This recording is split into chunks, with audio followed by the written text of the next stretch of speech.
Hello everyone, June is around the corner, and with that, another PSO2 NGS headline has released. We got some decent filler combat content coming in July, as well as the roadmap for the remaining half of the year. Time sure does fly by, huh? I figured I would do what I did last month and get my thoughts on some of what we're getting this month, as well as my thoughts for the next half of the year. Surprisingly, or not surprisingly enough, we are getting a brand new dual quest this month. Instead of a new Starless boss enemy, we instead get Vinogia as our dual quest Phase 5 boss. Overall, I kinda wish it was something new, but I'll take some of at fussy. I'm so sorry.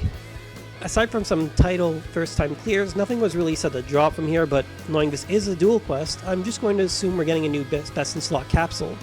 Judging from how we have Lux Alpha now in Gland Gigas Maste, I'm expecting Ultra Super Gladia Soul or something like that to be the next Biscap. Be warned. Halfway Lake Part 2 Limited UQ is back as well. Not much more to really say other than at least its loot is updated from when it last released. Using UQ for picking up Aegis Soul IV, at least it's not a slog compared to the normal version of the UQ as well. Well, actually I take that back knowing how awful bugs can get.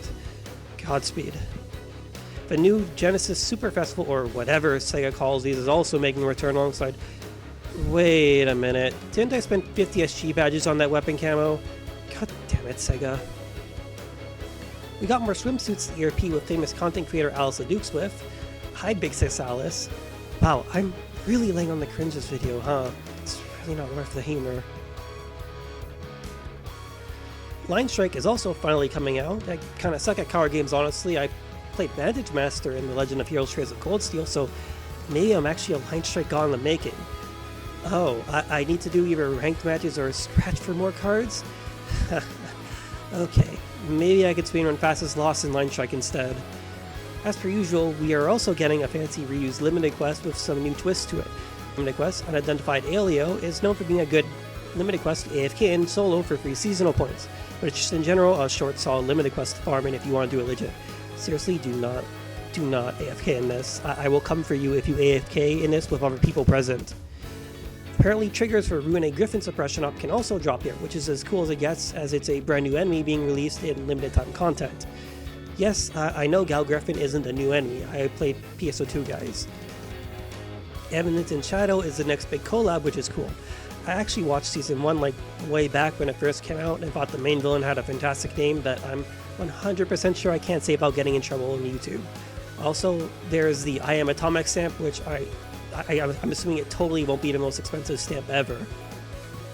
Alio Intruders is also getting a rank 3 with Rasetsu, Herzig, and Platinite? Pluventide? I don't know. These names are too hard to pronounce. No idea what purpose this will have, honestly. Maybe easier Mega Trio. Hard to really say right now. Either way, more purple content is always good. Alio Intruders was a much needed quality of life improvement for the purple Battle Dia formula, so I'm happy it's being continued on instead of just left to rot. Next, we have something which could either be really good or just become a complete waste of time down the road. Of course, I'm talking about Mars.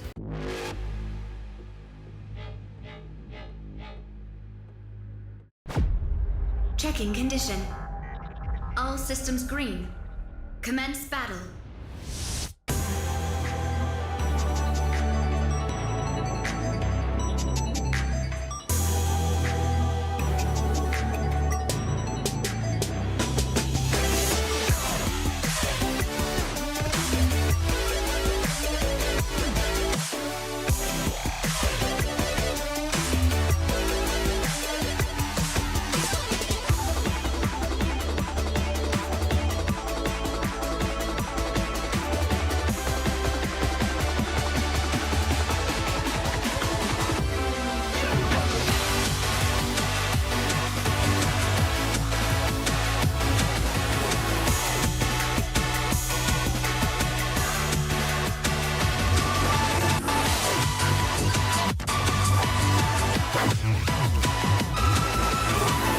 Activating overboost. Limiter removed. Eradication confirmed. Awaiting instruction. So honestly, I'll outright just say this. Mars looks sick. I really love it based on the trailer alone, and I'm not even talking about the combat applications when I say this. I just think it's really cool. Much cooler than PSO2's AIS. Mars seems to take and improve the concept of Dark Blast from PSO2, which is also really cool. There's actually a foreign gamer interview that briefly explains how it works, but it can basically be summed up to it takes 40 minutes to fully charge it up, and you can cancel that whenever you want and use it whenever later down the road. And it also has a skill tree and 4 swappable weapons with some pretty decent names to them. My one hope for the Mars system is that its damage is based on the similar properties to the mobile cannon, which will allow it to remain relevant in the long run. Dark Blast became useless late episode 5 and just straight up griefing in episode 6 because the players just dealt more damage than what Dark Blast could even do to begin with. The movement was unmatched, so if used like glue for Dark Blast. Finally, we got a roadmap. The infamous HMZK and Kimura took to the stage to tell us about what's to come. Overall, the roadmap looks pretty promising, with August to September actually being pretty exciting. Let's dig into that, shall we? The most notable stuff coming is an update to Lucille and Nameless City. This is great simply because these are easily some of the strongest overall repeatable content NGS has to offer.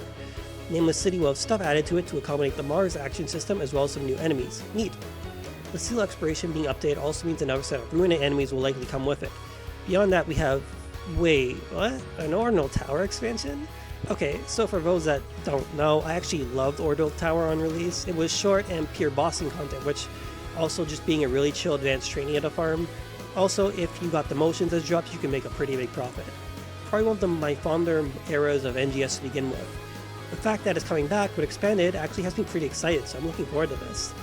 There's also a major suppression target quest releasing in the same time frame too. Considering there's no silhouette and we just got Malignant Darkfall's Soulless, the only other possibility for what this could be is Malignant Darkfall's Dalian, which hopefully it's a much more interesting fight. There's a new high rank for Ilya, which is okay, I guess. I don't know really what to say there. After that, we got a new Star Wars boss enemy in October to November, a new high rank for Stia, and that's about it. Kinda depressing 2 months there, but maybe there's something being added that'll just be teased later, similar to how Alien Intruders kinda just wormed its way into July. There's a level cap increase as well, which I guess is something. Oh, and also Thector gets his expansion too. Hopefully he gets much needed buffs. Fast forward to December to January, I don't know. That silhouette is extremely obvious to what that actually is. There's pretty much no mistaking it that it's very clearly Omega Masquerade in NGS. Conveniently enough, it was talked about during the headline that this is a solo quest where enemies progressively get stronger, something which sounds awfully similar to Masquerade and some Deaths type gameplay from base PSO2. Aside from that, the third wave of Tech Arts customization was also pushed back to December, unfortunately. So that kinda sucks, but honestly, it is what it is, and I prefer quality over quantity anyways. Arvin Masquerade murderizing us, there's a limited time Nameless City expansion. Whatever that can possibly mean. Maybe there's some kind of limited time trial or something being added into it. Finally, we have the last portion of the roadmap. There's nothing too crazy here, I imagine, and there's more and that'll show up as we get closer to the deadline. First off, level 100 cap will come in February. Wow, that did not take long to hit. But most importantly, our second Colossal Boss Suppression Urgent Quest. Considering the last time we had one of these, it was Darkfall's Aegis, so I guess it's safe to assume we're likely fighting Darkfall's Veil or whatever, the King of the Sarless. I should mention that there was no mention of this being the final boss fight, so it's very likely that this isn't the end of NGS and its story. They also said they plan on developing content for NGS for quite some time, so it's likely there's a new arc coming out after this. Hopefully, it's off alpha so my friend Cruz can finally be happy. Something to note about this fight is that apparently it will incorporate all the actions introduced so far, like how Aegis made use of the throwing mechanic and mobile cannons. That's basically everything we got from this headline. Overall, there's some solid stuff. Personally, I can't wait for August and December, as those are probably what stand out to me the most. Let me know what you guys think in the comment section. As per usual, if you have any suggestions for the video, I'll take them into consideration. That said, take care everyone, and I'll see you later.